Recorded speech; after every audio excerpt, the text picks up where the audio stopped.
Here at Tormach, we want to help you make things. So let's talk about picking tools for mold making. Before we talk about the tools, it's best to first understand what mold making consists of.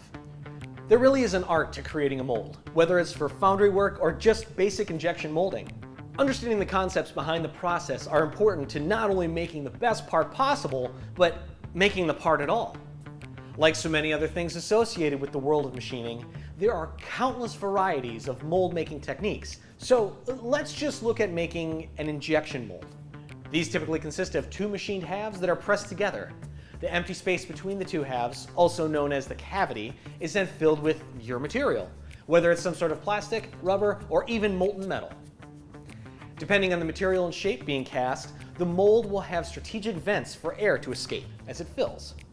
The final part will often have tolerances set for surface finish, consistency, and flashing, that bit of material that squeaks out of the space between the two halves. All of these tolerances are determined by both the material you're putting in the mold and the goal of your final product.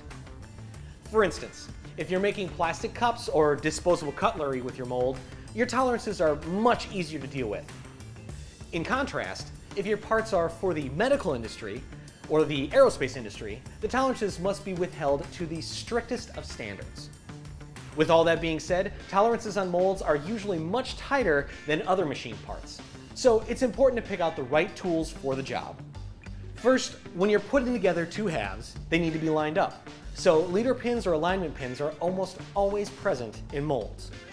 Those pins need their complement, a hole to line everything up. Your mold will only be as precise as your alignment pins, so it's important that they are consistent and accurate. Reamers are designed to make long, straight holes and can make your alignment holes quickly and accurately when compared to using a standard end mill. When you're cutting a mold, you're often dealing with complex and contoured surfaces. Using a ball end mill or a ball cutter is essential to getting a quality surface finish and the exact shape that you're looking for in your mold. Inserted tools are your best friend when cutting a mold.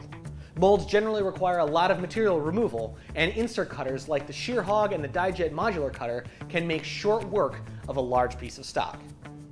These cutters are perfect for mold making because you can get different inserts with different geometries that are designed for the materials that you're cutting. Having inserts also means it can be less expensive to replace the cutting surface as your tool wears. The tool itself might be more expensive initially, but replacing inserts is far more economical than end mills. Thanks for watching. Check out all of our latest videos here, and for more metalworking tips, tricks, and stories, subscribe to our YouTube channel.